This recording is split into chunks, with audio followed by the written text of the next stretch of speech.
할렐루야. 영광 받으시기에 합당하신 삼위 하나님을 찬양하며 나아가도록 하겠습니다. 약할 때 강함 되시는 나의 모든 것 되시는 주님, 예수 존귀한 이름 찬양하도록 하겠습니다.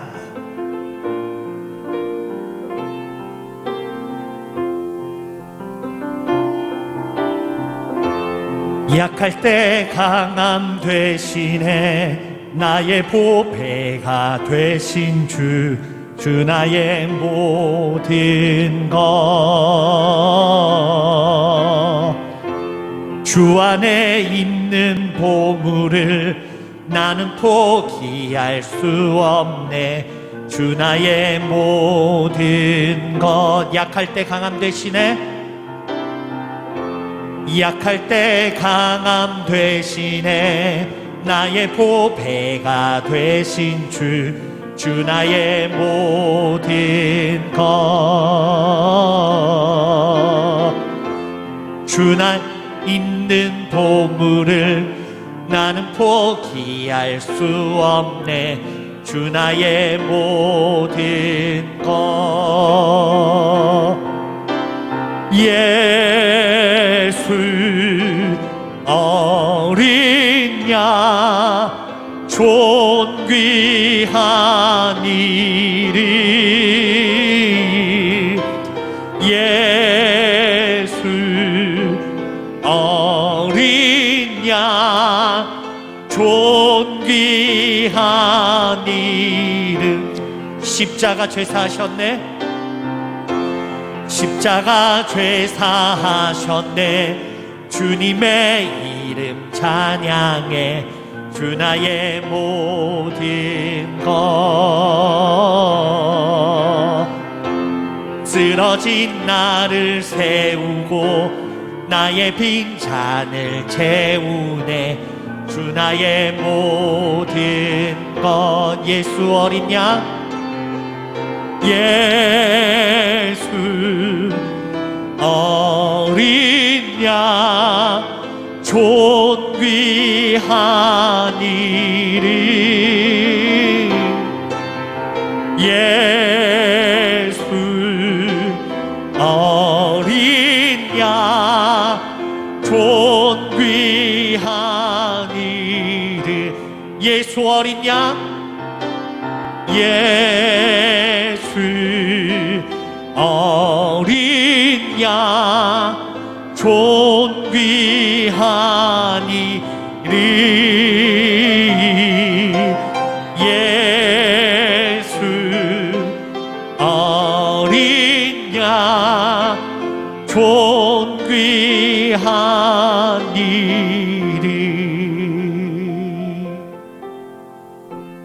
할렐루야. 찬양받기 합당하신 예수님 그 이름에 우리 영광의 박수 올려드리도록 하겠습니다. 은혜 아니면 살아갈 수가 없네. 오직 예수뿐이네. 찬양하도록 하겠습니다.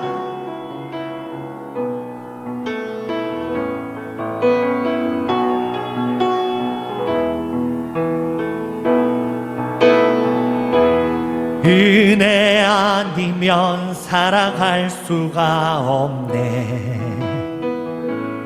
보험마저도 다 주의 것이니 세상 평안과 위로 내게 없어도 예수 오직 예수뿐이네. 은혜 아니면 사랑할 수가 없네.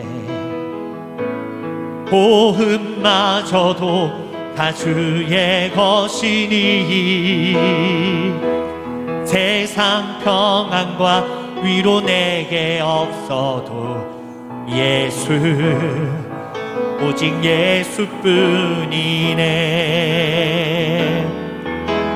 크신 계획 달 수도 없고 작은 고난에 지쳐도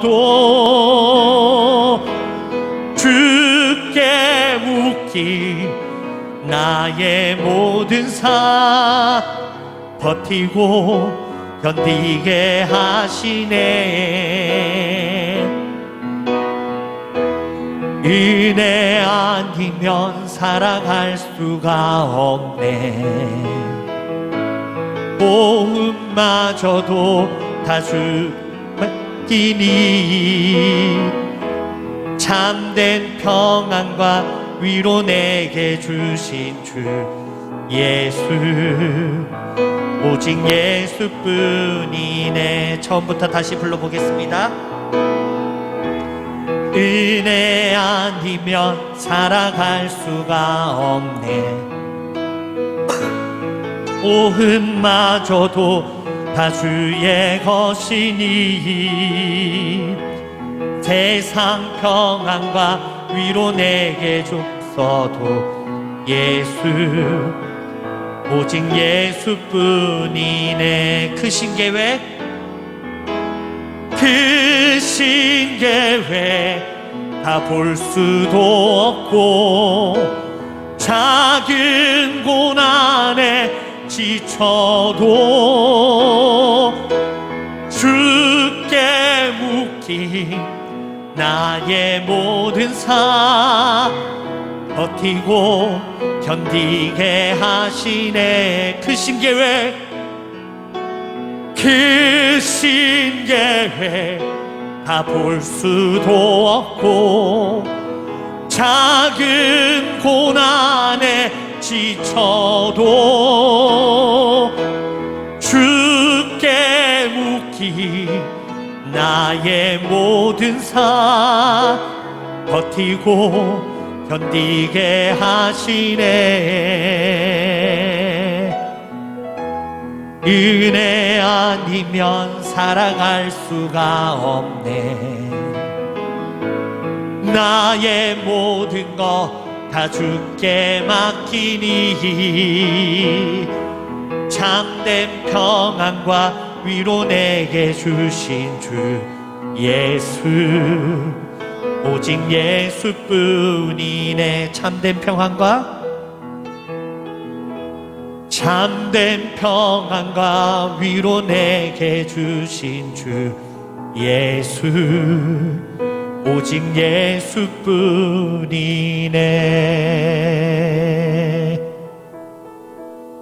할렐루야, 아멘. 우리 다 같이 마음을 모으고 왕이신 나의 하나님 함께 고백하도록 하겠습니다.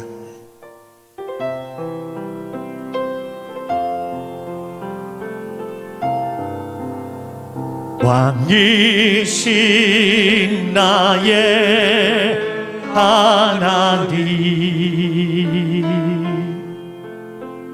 내가 주를 높이고 영원히 주의 이름이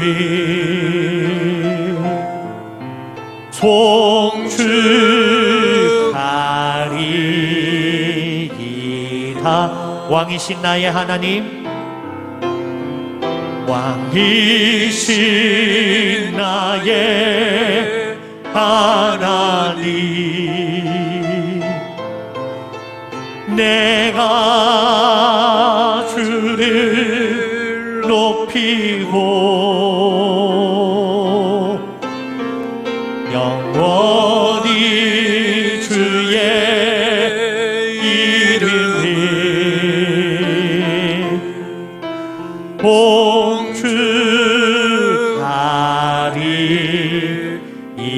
봉축하리이다.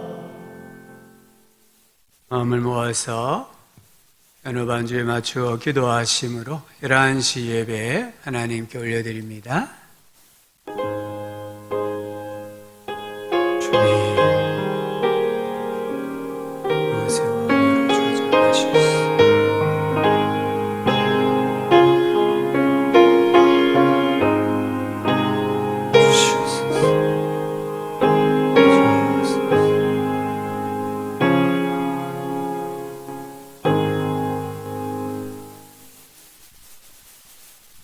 찬송가 31장입니다. 찬양하라 복되신 구세주 예수.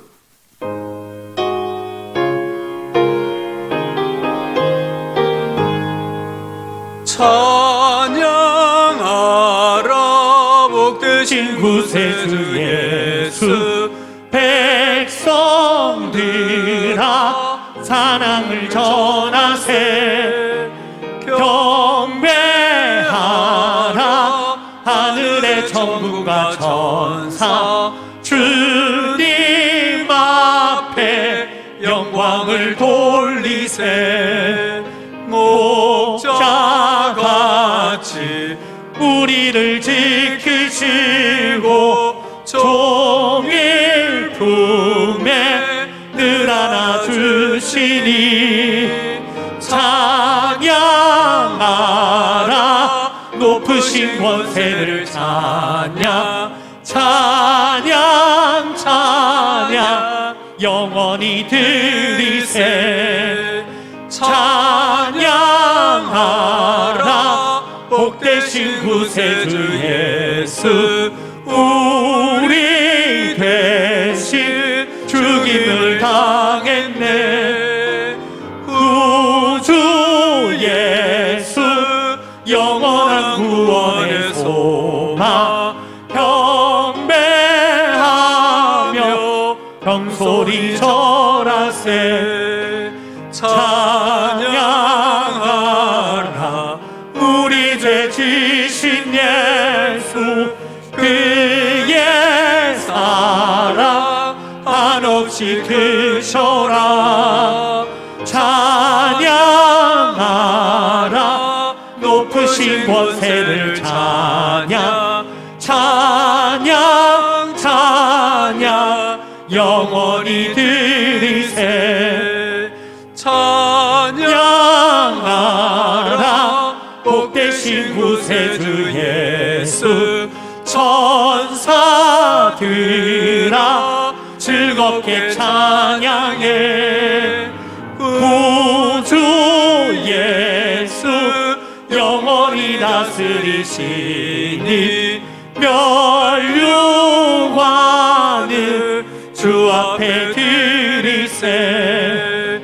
구주 예수 세상을 이기시고 영광 중에 또다시 오시리. 찬양하라 높으신 권세를 찬양, 찬양 찬양 영원히 드리세. 아멘. 사도신경으로 우리 신앙을 함께 고백하겠습니다. 나는 전능하신 아버지 하나님 천지의 창조주를 믿습니다. 나는 그의 유일하신 아들 우리 주 예수 그리스도를 믿습니다. 그는 성령으로 잉태되어 동정녀 마리아에게서 나시고 본디오 빌라도에게 고난을 받아 십자가에 못 박혀 죽으시고 장사된 지 사흘 만에 죽은 자 가운데서 다시 살아나셨으며 하늘에 오르시어 전능하신 아버지 하나님 우편에 앉아 계시다가 거기로부터 살아있는 자와 죽은 자를 심판하러 오십니다. 나는 성령을 믿으며 거룩한 공교회와 성도의 교제와 죄를 용서받는 것과 몸의 부활과 영생을 믿습니다. 아멘. 전종교 장로님 예배를 위해 기도하시겠습니다.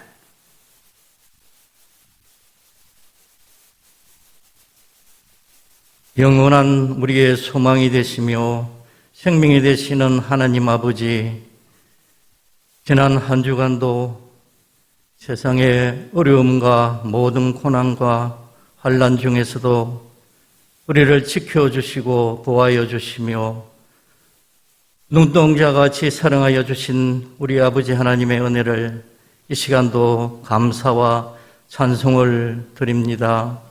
하나님 아버지, 연약한 저희들 오늘도 질병을 속에서 건져주시고 또 어려움 속에서도 지켜주시며 항상 저 분양 천국을 소망하며 오늘도 날마다 나아가는 주의 귀한 천국 백성으로서 오늘도 하나님 앞에 나와서 신령과 진정으로 예배 드릴 때에 우리의 예배를 받으시오며 우리가 정말 하나님 하늘로부터 내리시는 영의 양식을 받아 오늘도 힘있게 또 소망 가운데 인내하며 살아갈 수 있는 귀한 주의 백성들 다 되게 하여 주시옵소서. 하나님 아버지, 특별히 또 이렇게 머지않아 또 이렇게 이 질병 속에서도 건져주시고 백신을 주시며 또 우리에게 희망의 모든 날들을 주시며 이제 추운 겨울도 지나고 봄을 맞이하는 이 시기에 하나님 앞에 우리가 정말 다시 한번 이 어려웠던 시간을 생각하며 하나님 앞에 정말 남은 생애를 참 아버지 앞에 헌신하고 참 기도하며 하나님의 뜻을 온전히 이루는 주의 성도님들 다 되게 하여 주시옵소서. 이 시간도 하나님의 모든 문을 열어주시고 우리가 정말 하나님 앞에 깨끗하고 정결한 모든 삶을 살 수 있도록 도와주시옵소서. 특별히 올해도 이렇게 사순절을 또 이렇게 맞이하여 사순절 동안 정말 십자가의 보혈로 우리의 죄를 대속하여 주시고 우리를 위해 죽으신 우리 주님을 생각하며 오늘도 하나님 아버지 사순절 동안에 다시 한번 우리의 마음속의 결단과 은혜의 시간이 되게 하여 주시옵소서. 하나님 아버지, 이제 신학기를 맞이합니다. 또 하나님 앞에 신학계에 우리 젊은 학생들과 또 모든 아버지 젊은이들 다시 공부를 시작하며 하나님 앞에 다시 한번 나아갈 때에 큰 은혜를 베풀어 주시고 이 신학계에 또 하나님께서 놀라운 은혜를 더하여 주시옵소서. 또 몸된 교회가 다시 한번 회복의 은혜를 주시고 모든 예배와 또 이렇게 모임이 회복되는 은혜가 있게 하여 주시옵소서. 하나님 아버지, 이 예배를 통하여 다시 한번 우리의 모든 헌신과 은혜가 넘치게 하여 주시옵소서. 또 특별히 연로하신 몸된 교회 사랑하는 노총들 건강을 지켜주시고 은혜를 베풀어 주시며 날마다 건강하게 살아가게 하시고 기도의 종들 다 되게 하여 주시옵소서. 하나님 아버지, 또 오늘도 우리의 모든 것을 아시는 아버지 하나님, 성교의 뜨거운 열정을 주시고 날마다 몸된 교회가 더욱더 성장하며 하나님 앞에 정말 더욱더 헌신하는 귀한 교회가 되게 하여 주시옵소서. 맡겨주신 모든 종들의 헌신을 기억하여 주시고 맡은 자리에서 충성하며 봉사하게 하여 주시기를 간절히 바랍니다. 특별히 이 시간도 예배의 모든 아버지 순서를 주관하시고 또 말씀을 전하신 목사님의도 은혜를 베푸시고 우리에게 한없는 은혜로 모든 말씀을 채워주시며 귀한 말씀 증거될 때에 우리에게 늘 하나님의 은혜로 쓸 수 있기를 간절히 바랍니다. 이 시간 모든 것을 우리 하나님께 의탁하오며 감사를 드리오며 예수님의 이름으로 기도드리옵나이다. 아멘.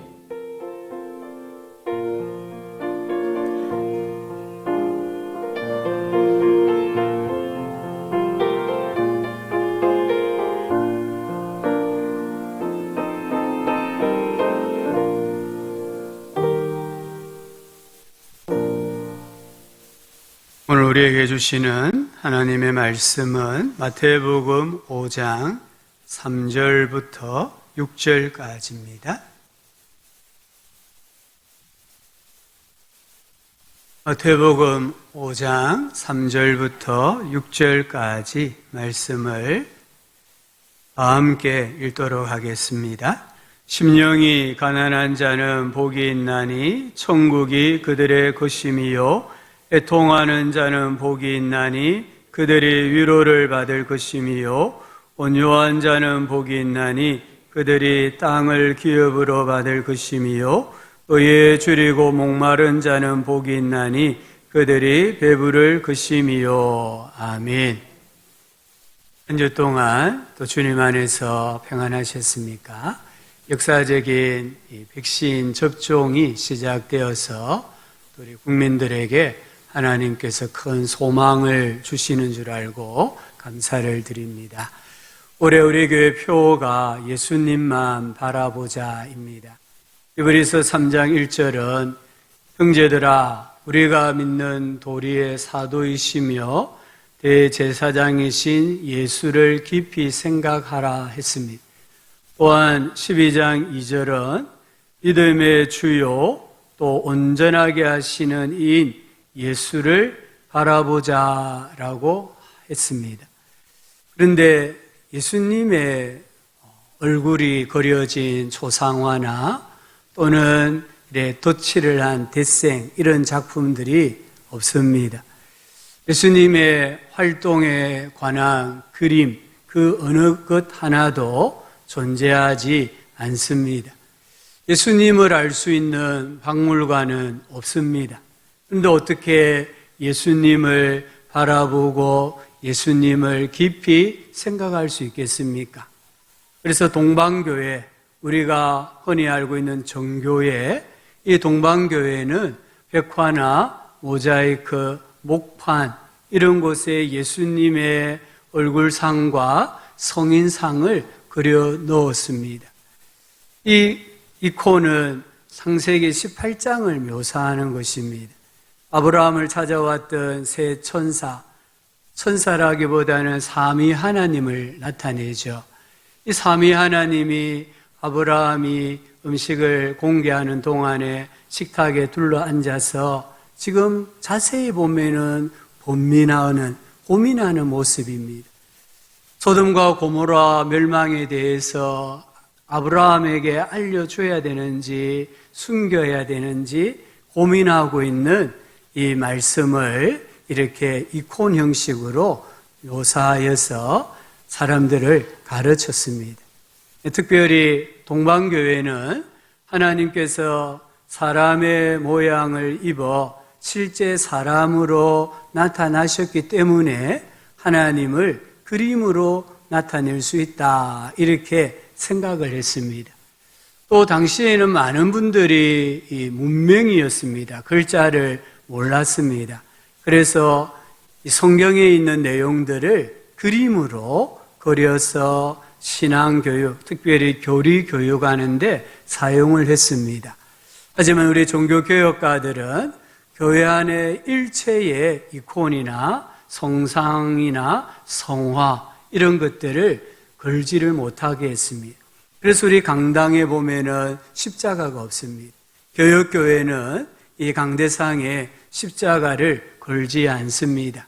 자칫 우리 신앙이 미신으로 흐를 수 있고 하나님의 말씀을 왜곡할 수 있기 때문에 종교교역가들은 철저하게 이콘 사용을 금지했습니다.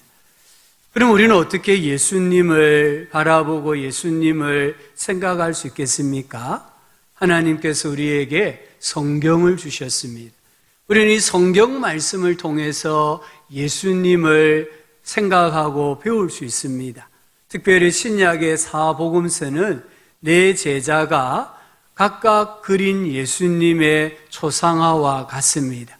마태는 마태복음 5장, 6장, 7장에서 예수님의 인품, 예수님의 성품을 이렇게 집중적으로 기록해 놓았습니다. 또한 이 팔복의 말씀은 예수님의 초상화라고 일컬어지고 있습니다. 우리는 산상수훈을 통해서 시간과 공간을 초월하여 예수님을 닮을 수 있고 예수님을 생각하고 예수님을 바라볼 수 있다는 것을 꼭 기억해야 합니다. 예수님은 어떤 분이실까요? 오늘 말씀에 보면 예수님은 심령이 가난한 자라고 하십니다. 오늘 3절에 심령이 가난한 자는 복이 있나니 천국이 그들의 것이다 하셨습니다. 빌립보서 2장 5절부터 7절에 보면은 너희 안에 이 마음을 품으라 곧 그리스도 예수의 마음이니 그는 근본 하나님의 본체시나 하나님과 동등됨을 취할 것으로 여기지 아니하시고 오히려 자기를 비워 종의 형체를 가지사 사람들과 같이 되셨다라고 합니다. 이 말씀에서 가장 중요한 단어는 본체라는 단어입니다. 여기 본체라는 단어는 어떤 사물의 형태나 모양이나 본질을 의미합니다.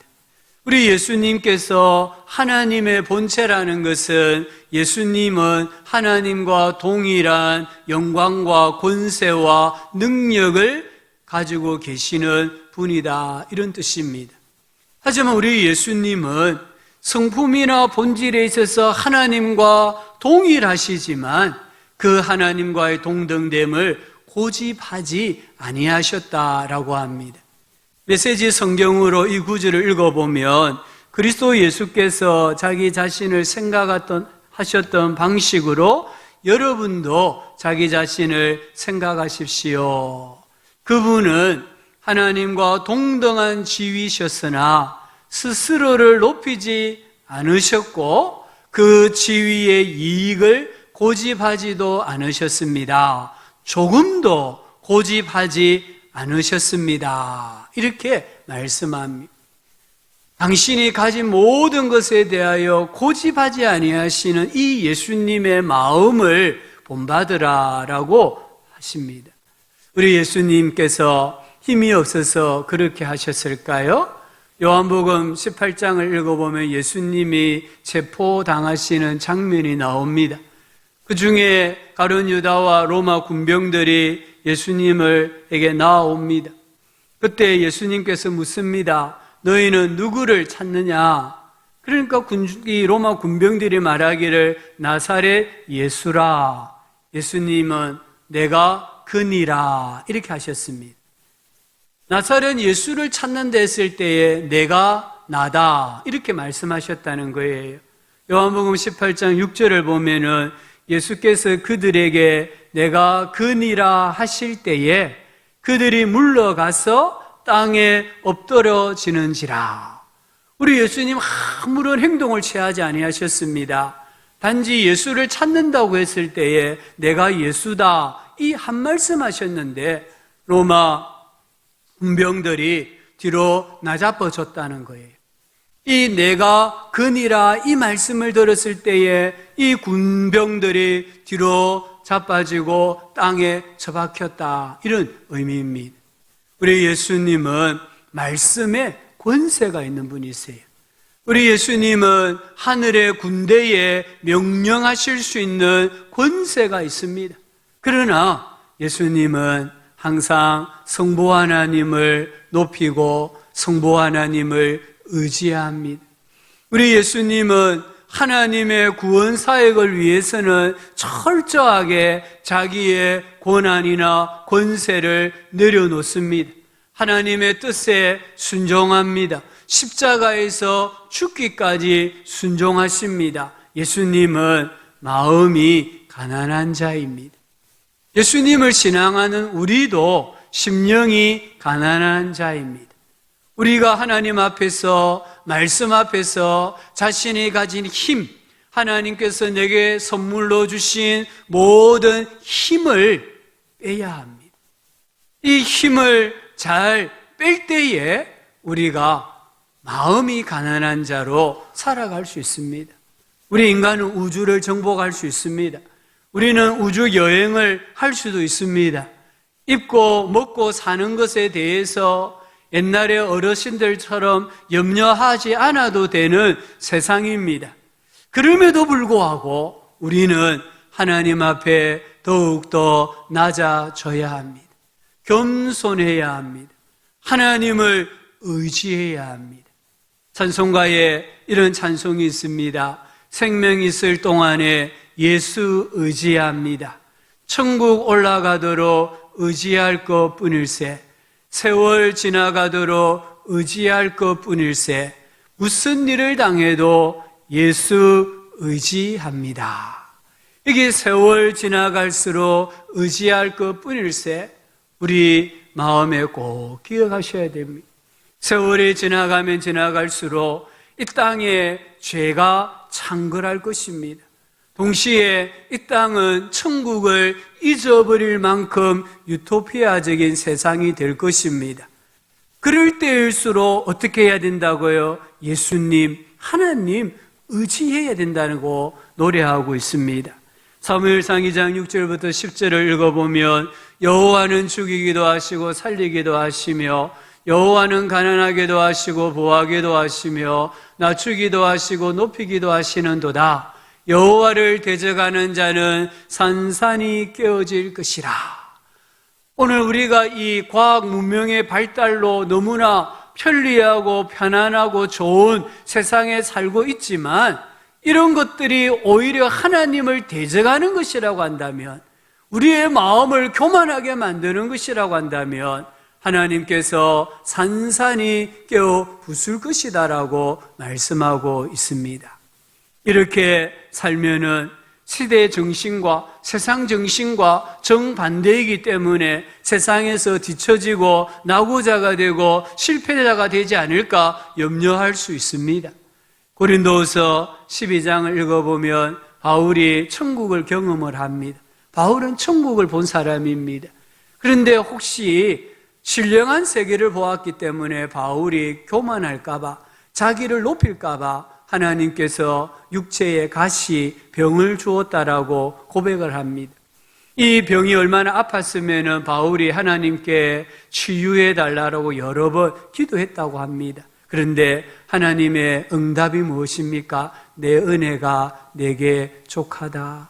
왜냐하면 내 능력은 너가 약해야 온전해진다. 이렇게 말씀하셨습니다. 그러자 사도 바울은 도리어 크게 기뻐했다고 했습니다.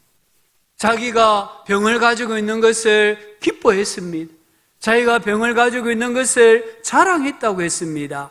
이유는 한 가지입니다. 내가 약해가지고, 내가 연약해져서 그리스도의 능력이 내 안에 머물 수만 있다고 한다면 나는 병들어도 좋다는 겁니다. 나는 이 병이 고쳐지지 않아도 좋다는 겁니다. 내가 이 병 때문에 하나님을 더 의지하고 하나님께 더 겸손하게 나아가서 살아갈 수 있다고만 한다면 이 병은 내게 오히려 자랑거리다. 이렇게 고백하고 있습니다. 왜 그렇습니까? 고린도전서 1장 25절에 하나님의 어리석음이 사람보다 지혜롭고 하나님의 강하심이 사람보다, 하나님의 약하심이 사람보다 강하니라 라고 말씀하셨습니다.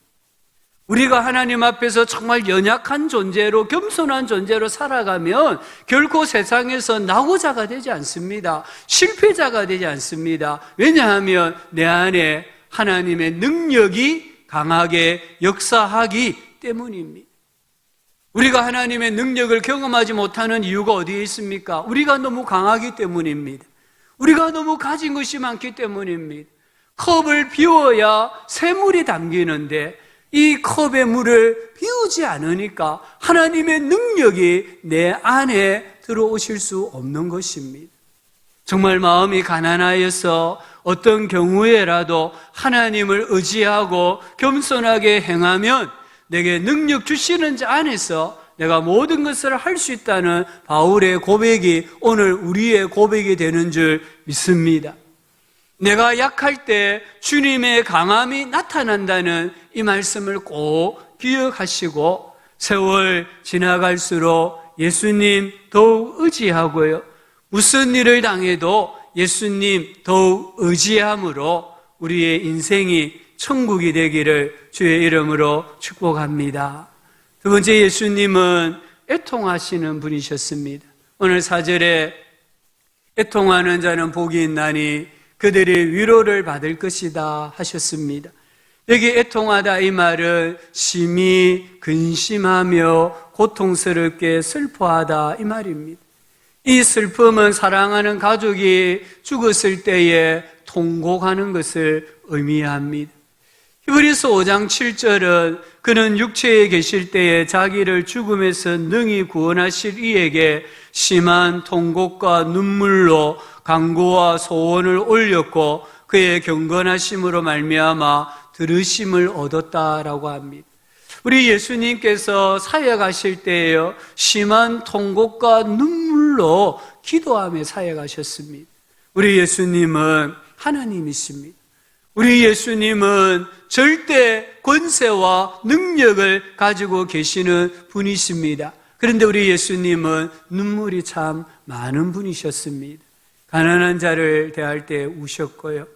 병든 자를 대할 때 우셨습니다. 오라버니를 잃은 두 자매 앞에서 우셨잖아요. 자식을 잃어 장사를 지내는 어머니 앞에서 우셨거든요. 장차 멸망할 예루살렘의 비참함을 보면서 예수님은 우셨습니다.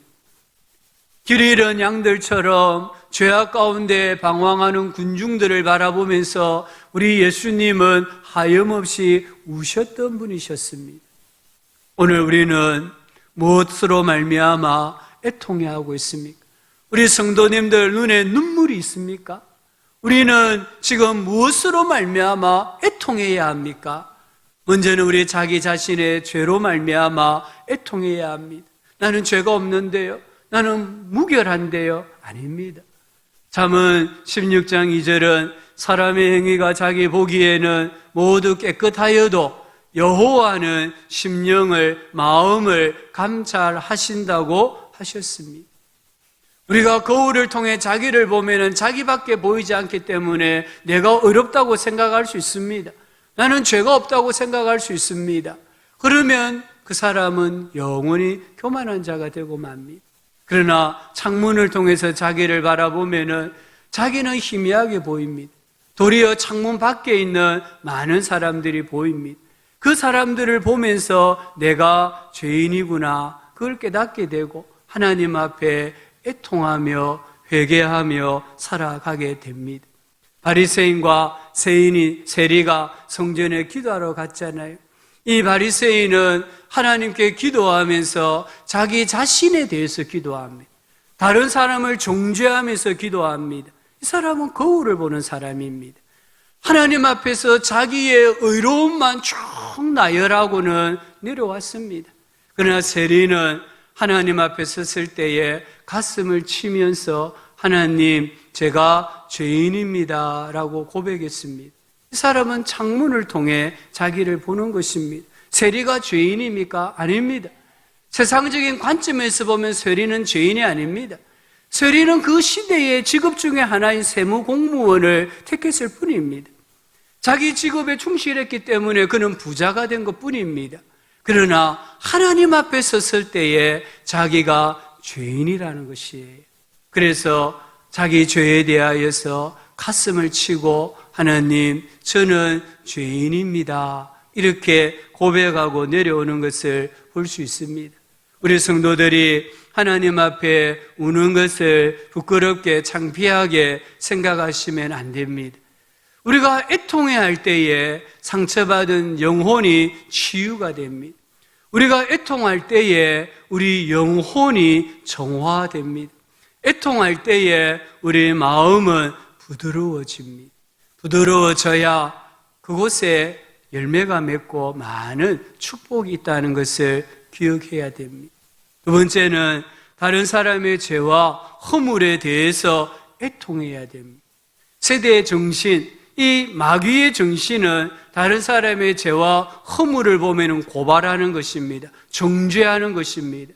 그래서 명예훼손으로 얼마나 많은 재판이 이루어지고 있습니까?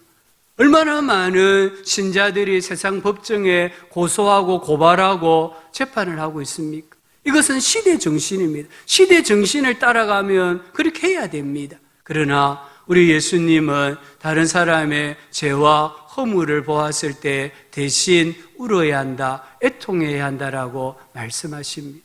시편 119편 136절을 보면은 그들이 주의 법을 지키지 아니하므로 내 눈물이 시냇물같이 흐르나이다. 지금 시인이 시냇물같이 눈물을 흘리면서 기도하는데 자기 죄 때문이 아닙니다.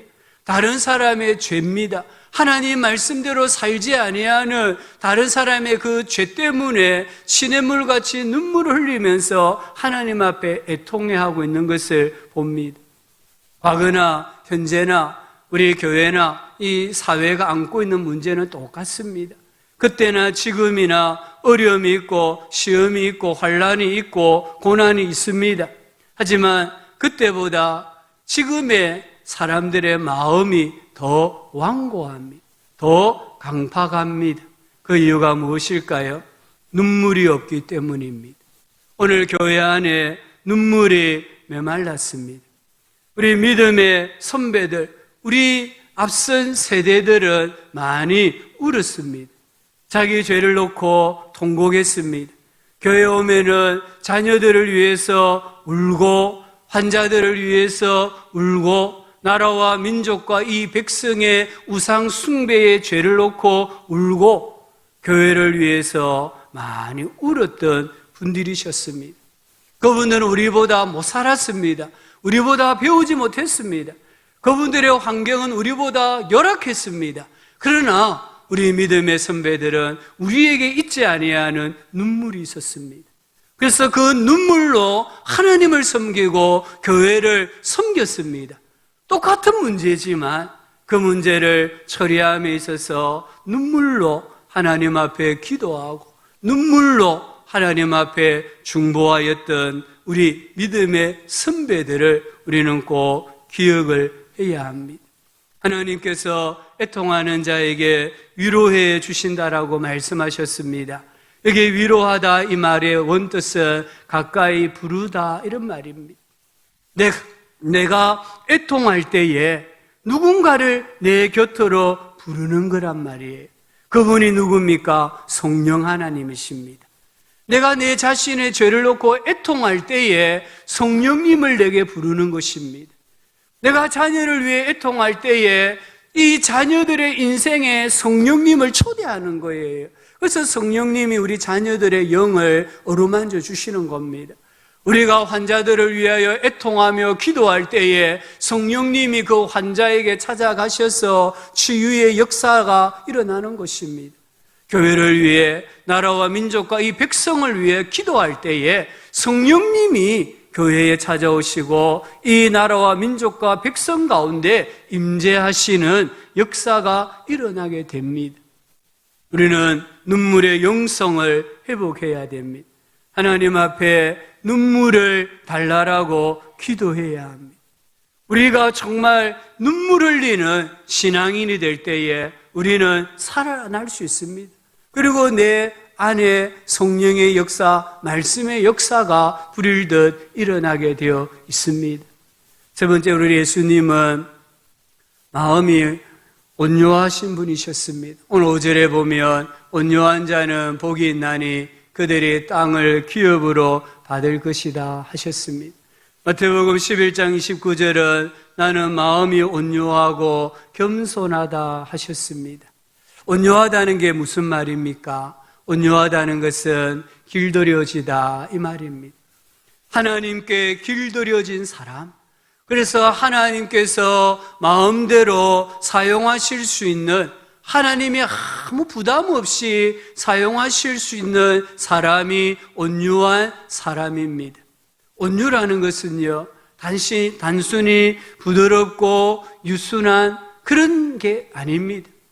길들여져서 주인이 사용할 수 있는 상태를 온유라고 합니다. 야생마를 길들여서 교통수단으로 사용할 수 있을 때에 그 말을 온유하다 이렇게 표현합니다. 우리 예수님은 온유하신 분이셨습니다. 그래서 이 땅에 사람의 몸을 입고 오실 수 있었던 거예요. 베드로전서 2장 23절 24절에 보면 그는 예수님입니다. 여기 이 말씀은 예수님 곁에서 예수님을 바라보았던 베드로의 고백입니다. 그는 욕을 당하시되 맞대어 욕하지 아니하시고 고난을 당하시되 위협하지 아니하시고 오직 공의로 심판하시는 이에게 부탁하시며 친히 나무에 달려 그 몸으로 우리 죄를 담당하셨으니, 이 말씀 잘 기억하시고 마음에 새기시기를 바랍니다. 욕을 당하시되 맞대어 대항하여 욕하지 아니하시고 고난을 당하시되 대항하여 위협하지 아니하시고, 여기까지는 보통 사람들 가운데서도 인품이나 성품이 뛰어나신 분들은 할 수 있습니다. 누가 내게 욕해도 내가 욕하지 않을 수 있습니다. 또 누가 내게 억지로 이렇게 애매하게 고난을 가해도 내가 위협하지 않을 수 있습니다. 그런데 한 걸음 더 예수님 나아가셨습니다. 오직 공의로 심판하시는 이에게 부탁하시며 내게 욕을 하고 내게 위협을 가하고 해를 가하려고 하는 사람들을 하나님께 맡겼다는 것이에요. 하나님께 원수 갚는 것을 맡겼다는 것입니다. 근데 여기까지도 정말 성인들, 군자들은 할 수 있을 것 같아요. 그런데 우리 예수님께서는 또 한 걸음 더 나아가십니다. 친히 나무에 달려 그 몸으로 우리 죄를 담당하셨으니, 우리 예수님은 사명자로 사셨다는 거예요. 우리 예수님은 욕을 들으면서, 우리 예수님은 해를 받으면서, 우리 예수님은 그 모든 원수들을 하나님께 부탁하시면서 어떻게 하셨다고요? 사명자로 사셨다는 거예요. 그 자리에서 멈추셨다면, 사명을 포기하셨다고 한다면 우리 예수님 우리에게 어떻게 영향력을 끼칠 수 있겠습니까? 우리 예수님은 그런 어려움 가운데, 그런 고난 가운데서도 사명자로 끝까지 살아가셨던 온유한 분이셨습니다. 바다에는, 큰 강에는 온갖 물고기들이 살지 않습니까? 피레미레부터 시작해서 고래까지 이 강이나 바다에 다 살고 있습니다. 왜 그렇습니까? 물이 부드럽기 때문에, 물이 모든 생물들을 다 받아주기 때문입니다. 제가 어느 해 3월 달에 러시아 블라디보스토크를 갔는데 3월 중순인데도 강이 꽁꽁 얼어 있었습니다. 그 얼음 두께가 무려 1m나 된다고 하더라고요. 그 강 위에 버스가 지나가고 트럭이 지나가요. 그 꽁꽁 얼은 강물에도 그 강 밑바닥에는 모든 생물이 살고 있습니다. 왜 그렇습니까? 비록 위는 꽁꽁 얼어도 아래는 부드러운 물이 흘러가기 때문입니다. 그래서 물이 모든 생물을 수용하는 것입니다. 우리가 예수님을 본받아서 예수님처럼 우리도 정말 우리의 이 본질이 부드러운 온유한 사람이 되어야 되겠습니다. 여기 온유하다 이 말에 중요한 뜻이 또 하나 있더라고요. 고열을 진정시켜 정상 체온을 유지하다, 이런 뜻이 있다고 합니다. 우리 몸의 정상 체온은 36.5도입니다. 그래야 건강하게 삽니다. 그런데 우리 몸의 온도가 38도, 9도, 40도가 된다든지, 또는 우리 몸의 온도가 저체온이 된다든지 그러면 사람은 죽을 수가 있습니다. 과해도 안 되고 부족해도 안 됩니다. 균형을 유지해야 됩니다. 근데 그 균형을 유지하는 게 무엇이라고요? 온유라는 거예요. 우리가 너무 과해지려고 하면은 그 과한 것을 정상으로 이렇게 내려주는 게 온유입니다. 내가 너무 이렇게 다운이 되어 있으면은 또 정상적인 활동을 할 수 있도록 업을 시켜주는 게 온유라는 것입니다. 균형을 유지하는 게 온유입니다. 그래서 온유한 사람은 힘을 잘 조절해야 됩니다. 댐이 물이 넘쳐서 댐이 붕괴되면은 엄청난 피해를 줍니다. 하지만 그 댐이 수문 조절을 잘 하면은 얼마나 많은 도움을 주는지 모릅니다. 좋은 차일수록 브레이크가 좋다는 것을 우리는 잘 알고 있습니다. 모세를 보십시오. 모세는 하나님께서 이 사람 모세는 온 지면에서 온유한 자라고 했습니다. 모세가 이 땅 위에서 가장 온유한 자라고 하나님이 말씀하셨습니다. 그 모세도 힘을 조절하지 못했을 때에 하나님의 영광을 가리우는 죄를 범하게 되잖아요. 가나안 땅에 들어갈 수 없었잖아요. 반면에 다윗 어떻습니까? 다윗은 사울 왕에게 엄청난 어려움을 겪었습니다. 핍박, 박해를 당했습니다. 그리고 다윗은 사울을 죽일 기회가 여러 번 있었습니다. 신하들이 이 다윗을 충동하기를 하나님이 저로의 기회를 주셨다고 했습니다. 하나님의 이름을 덜먹이면서까지 다윗에게 사울을 죽이라고 충동했습니다. 하지만 다윗은 자신의 방법, 사람의 방법을 따르지 않고 하나님의 방법을 따릅니다. 하나님께 맡깁니다. 그리고 자기의 사명을 끝까지 감당하는 것을 볼 수 있습니다. 나의 권리와 권한, 자유를 내려놓는 게 온유입니다. 하나님께 맡기는 게 온유입니다. 그리고 사명자로 살아가는 게 온유입니다. 그러기 위해서는 내 속이 숫덩이처럼 그렇게 되어져야 하는 것입니다. 우리 예수님은 하나님과 동등한 분이시잖아요. 우리 예수님은 죽음의 권세를 이기시는 분이시잖아요. 우리 예수님은 죽음을 맞으실 만큼 강하신 분이시잖아요. 그러나 우리 예수님은 당신을 나타내실 때에 항상 온유한 분으로 나타내셨습니다. 온유하셨기 때문에 십자가 죽음을 맞이한 것입니다.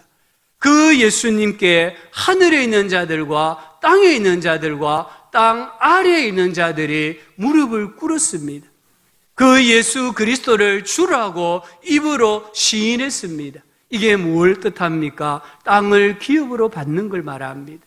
우리가 온유할 때에 모든 것을 차지하고 우리가 통치자, 리더가 된다는 것을 말씀하고 계십니다. 네 번째로 우리 예수님은 의에 줄이고 목마른 분이셨습니다. 오늘 6절에 보니까 의에 줄이고 목마른 자는 복이 있나니 그들이 배에 부를 것임이요 라고 했습니다. 우리 사람은 하나님의 형상으로 지어졌습니다.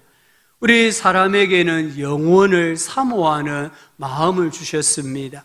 우리 사람은 신자나 불신자나 하늘을 의식합니다. 하늘을 생각합니다. 그게 영성이라는 것입니다. 우리 사람의 본질은 영적입니다. 이 영적인 것이 채워져야만 우리는 행복을 누리게 되고 비로소 사람답게 살아갈 수가 있습니다. 오늘 우리가 채워야 할, 우리가 줄이고 목말라야 할 의가 무엇입니까? 이 의라는 것은 하나님을 가리킵니다. 우리는 하나님으로 말미암아 줄이고 목말라야 합니다.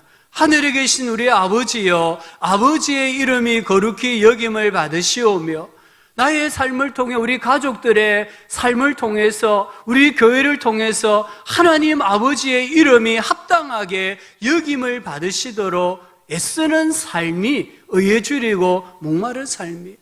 혹시나 내 삶 때문에 하나님의 이름이 세상 사람들에게 욕을 먹는다든지 하나님의 영광이 땅에 떨어지지는 않을까 노심초사하면서 믿음으로 살아가는 삶이 바로 의에 줄이고 목마른 삶입니다. 여기 의라는 것은 하나님의 기준입니다. 하나님의 기준이 무엇입니까? 하나님의 선하시고 온전하시고 기뻐하신 뜻이라고 했습니다. 오늘 우리 성도들이 어떤 일을 할 때에 반드시 하나님의 기준을 통과해야 됩니다. 하나님의 선하신가? 하나님이 기뻐하시는가? 하나님께서 온전하게 여기시는가를 물어보고 거기에 부합되는 삶을 살도록 위해서 애쓰는 삶이 바로 의에 줄이고 목마른 삶입니다. 여기 의는 하나님의 뜻입니다. 하나님의 뜻은 우리의 거룩함이라고 했습니다. 하나님의 뜻은 우리가 항상 기뻐하고 쉬지 말고 기도하고 범사에 감사하는 삶이라고 했습니다. 하나님의 뜻은 예수님을 닮는 것입니다. 하나님의 뜻은 영혼을 구원하는 것입니다. 이러한 삶에 부합하도록 애쓰고 노력하는 삶이 의에 줄이고 목마른 삶이라는 것입니다. 우리 성도님들 지금 무엇에 줄이고 목말라 하십니까? 세상적인 것, 보이는 것으로는 절대로 우리 인생을 채울 수가 없습니다. 죽을 때까지 노력해 보십시오. 채워지는가? 채워지지 않습니다. 우리 사람은 영적인 존재입니다. 우리 성도님들 은혜를 사모하시기 바랍니다. 예배의 자리, 기도의 자리를 사모하시고요. 하나님의 말씀을 사모하시고요. 설교를 사모하시기 바랍니다. 어떤 분이 그러시더라고요. 자기 인생에 많은 시련이 있고 어려움이 있었을 때에 예배에 집중했다 하더라고요. 목사님의 설교를 통해서 제가 치유를 받고 인생의 문제가 해결되었다라는 그런 고백을 제가 들었습니다. 하나님의 말씀을 사모하시고요.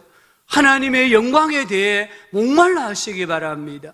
그럴 때 하나님께서 우리에게 배 부르게 해주십니다.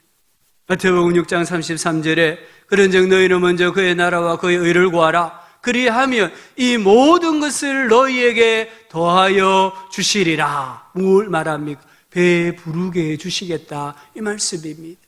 존 워너메이커, 우리가 많이 들은 믿음의 인물입니다. 이분은 학력이 초등학교 2년이 전부입니다. 2학년까지밖에 공부를 못했습니다. 가난한 벽돌공의 아들이었습니다. 그러나 미국의 백화점 왕이 되었고 최신부 장관이 된 분입니다. 그 이유가 어디에 있을까요? 어린 나이에 자신의 생을 하나님께 헌신했기 때문입니다. 그는 기업을 경영할 때에 말씀의 가르침을 따라 경영했습니다. 그는 기업의 이윤을 모든 직원들에게 균등하게 나누어 주었다고 했습니다. 그는 교회를 사랑했습니다. 그래서 여러 교회를 세웠습니다. 모교회, 베다니 교회에서 평생을 주일학교 교사로 헌신했습니다. 해리슨 대통령이 그에게 최신부 장관을 지명했을 때에 주일 성수, 주일을 지키게 해준다는 조건을 받아내고 장관직을 받아들였다고 합니다. 그리고는 매주 워싱턴에서 필라델피아까지 자기 모교회에 가서 주일 예배를 드리고 주일학교 교사로 섬겼다고 합니다. 이분은 백화점 왕이 된 것입니다. 백화점 왕이 되었단 말은 하나님이 배부르게 해주셨다, 이 말입니다. 짐 엘리엇이라는 청년이 있습니다. 이 청년은 시카고의 명문 히튼 대학을 수석으로 졸업한 인재입니다.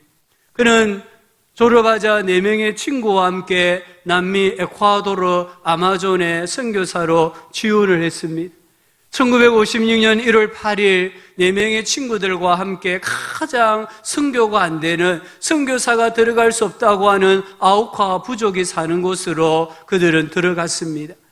들어가자마자 원주민들의 창에 도끼에 그만 살해되었습니다. 강가의 시체가 버려졌습니다. 그런데 이들의 시체를 발견했을 때에 그들의 주머니에는 권총이 들어있었습니다. 권총이 있었는데 사용하지 아니한 거예요. 자기들을 향하여 창을 던지고 도끼로 달려오는 이 원주민들에게 총을 쏘면 살 수 있지 않습니까? 그런데 총을 쏘지 아니하고 순교했다는 것입니다. 만약에 총을 사용했다고 한다면 아우카 부족에게 예수님의 복음을 전하는 일은 영원히 사라지기 때문입니다. 그래서 자기들이 죽는다 할지라도 그 부족이 복음화되기를, 예수님을 알기를 원했기 때문에 그들이 가진 무기를 사용하지 않고 순수히 순교했다고 합니다. 어떻게 되었을까요? 지금은 그 아우카 마을에 교회가 생기고요, 1000여 명의 원주민들이 다 예수님을 영접했고요, 이 선교사들을 죽였던 사람들이 교회의 리더가 되고 목사가 되고 장로가 되는 그런 성령의 역사가 일어나는 겁니다. 이걸 뭐라고 말합니까? 배부르다라고 말하는 거예요. 우리 예수님 의에 줄이고 목마른 분이셨습니다. 사복음서를 읽어보면은 우리 예수님 이렇게 겟세마네 동산에서 기도합니다. 무릎을 꿇고 기도하여 이르시되 내 아버지여 만일 할만하시거든 이 잔을 내게서 지나가게 하옵소서. 그러나 나의 원대로 마시옵고 아버지의 원대로 되기를 원하나이다. 무려 3번이나 기도했습니다. 이 기도를 어떻게 드렸을까요?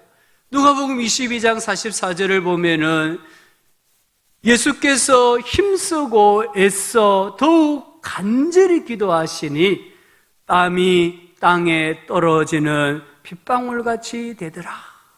하나님의 뜻이 이루어지기를 땀이 핏방울이 되도록 하나님 앞에 기도하셨습니다. 결과가 무엇일까요? 이사야 53장 11절에 그가 자기 영혼에 수고한 것을 보고 만족하게 여길 것이라. 여기 만족하게 여긴다, 이 말씀이 배부르다 이 말입니다. 지구 전 곳곳에 사막이 있습니다. 사막이 계속 지금 넓어지고 있다고 합니다. 처음부터 사막은 아니었습니다. 왜냐하면 하나님께서 만물을 창조하시고 보시기에 좋았더라라고 말씀하셨기 때문입니다. 그러나 비가 오지 않다 보니까 하루 이틀 비가 안 오고 수십 년, 수백 년 비가 오지 않다 보니까 그 좋은 땅이 사막화되고 있다는 것이에요. 우리 마음은 성경의 밭이다라고 했습니다. 우리 성도님들 지금 전부 다 밭을 하나 가지고 있습니다. 그 밭이 열매를 맺으려고 하면은 두 가지가 충족되어야 합니다. 하나는 부드러워야 합니다. 굳은 땅에는 열매가 맺지 않습니다. 두 번째는 비가 있어야 됩니다. 물이 있어야 됩니다. 물이 없으면은 아무리 좋은 씨앗 뿌려도 열매 맺지 않습니다. 오늘 예수님께서 말씀하시는 네 가지 복은 우리가 가진 이 밭에 물을 뿌리는 거예요. 심령이 가난한 자, 심령이 가난한 사람은 잘 우는 사람입니다. 우리가 울 때에, 눈물을 흘릴 때에 그 눈물이 하나님 보시기에는 영적인 비가 되는 거예요. 은혜의 단비가 되는 거예요. 성령의 단비가 되는 거예요. 복락의 강수가 되는 거예요. 그래서 내 마음에 물이 흘러가고, 그러면은 부드러워지고, 그러면 주님이 경작하기 쉬워지고, 그럴 때에 주님이 뿌린 말씀의 씨앗이 100배, 60배, 30배로 열매를 맺게 되는 것입니다. 오늘 우리가 하나님 앞에 심령이 가난한 자가 되고 애통하는 자가 되고 온유한 자가 되고 의에 줄이고 목마른 자가 되므로 예수님을 닮기를 원합니다. 천국 생활을 하기를 원합니다. 예수님을 보여달라고 아우성치는 이 시대의 완고한 사람들에게 작은 예수님으로, 예수님의 초상화로 세상을 살아가는 우리 교회가, 우리 교회 모든 성도님 되시기를 예수님의 이름으로 축복합니다. 하나님 아버지 감사합니다. 우리 마음에 밭이 있는데 이 밭이 열매 맺기를 원합니다. 부드러워지게 하옵소서. 아버지 하나님 영적인 비를 내려 주옵소서. 그리하여 올 한 해에 100배의 열매 맺고 60배, 30배의 열매 맺게 하여 주시옵소서. 예수님 이름으로 기도합니다. 아멘. 427장입니다. 마음 가난한 사람 찬송하시면서 예물 드리겠습니다. 마음 가난한 사람 복이 있나니 천국이 그들의 것이미요 늘 애통하느니 복이 있나니 그들이 위로를 받으리라. 온유한 사람은 복이 있나니 그 땅이 기업이 될 것이요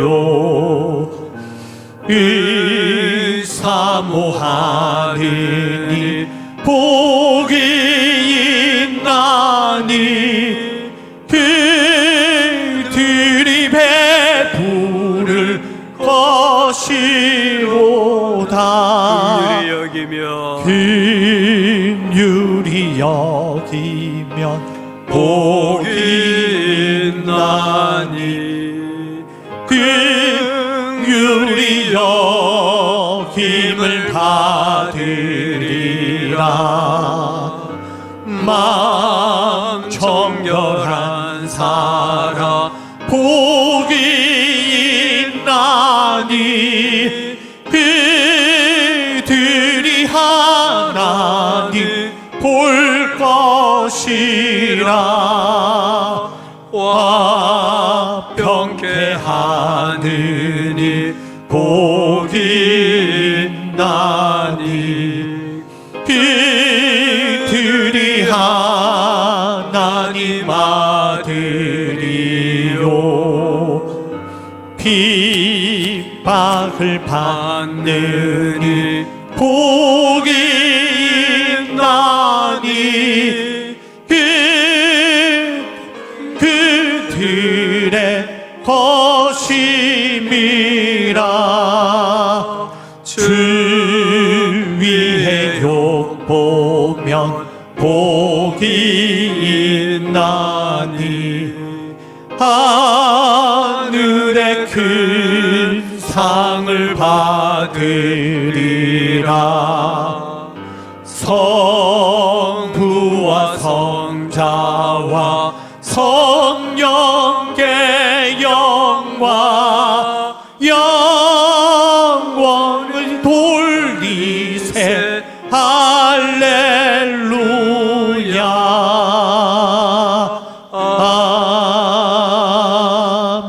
아멘. 광고 말씀 먼저 드리겠습니다. 주보 참고해 주십시오. 4번에 보면 주간 모임 안내 있습니다. 새벽 기도에 계속해서 우리 교회당에서 모여서 새벽 기도회 하는데요. 이제 봄인데 우리 성도님들 영적인 잠의 기지개를 켜시고요. 또 새벽 기도 나오셔서 기도하시면 참 좋겠습니다. 수요 예배는 계속해서 온라인 예배로 드립니다.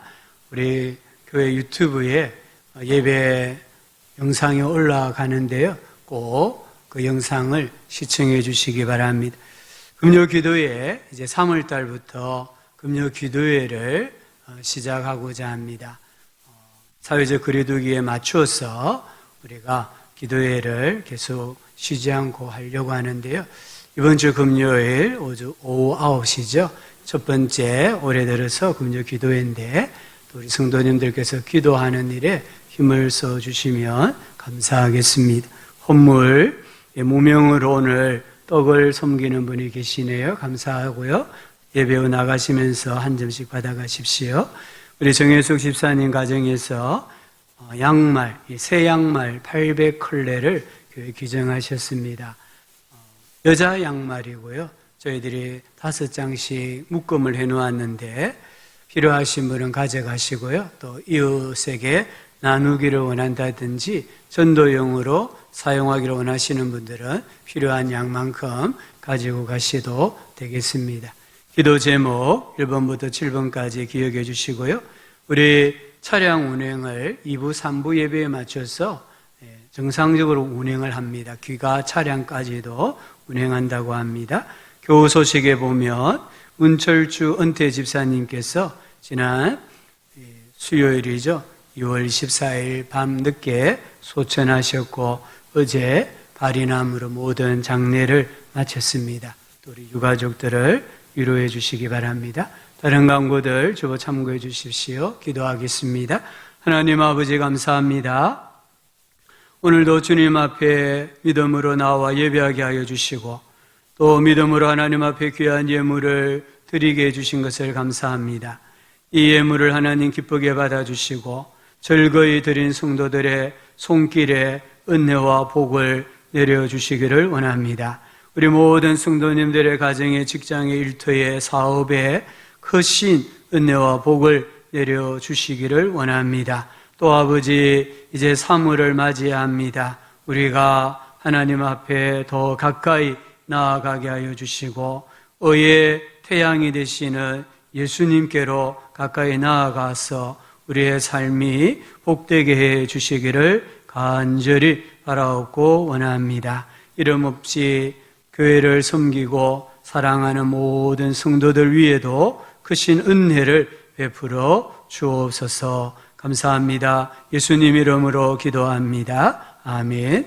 구주 예수님의 은혜와 하나님 아버지의 큰 사랑과 성령 하나님의 위로하여 주시고 교제하여 주시고 영원토록 동행하여 주시는 은혜가 작은 예수로 이 세상에 예수님을 나타내고 증거하며 복 있는 사람으로 살아가기를 소망하며 다시 세상으로 나아가는 주의 자녀들의 앞날 위에, 가정 위에, 몸된 교회 위에 영원토록 함께 있을지어다. 아멘. 하나님.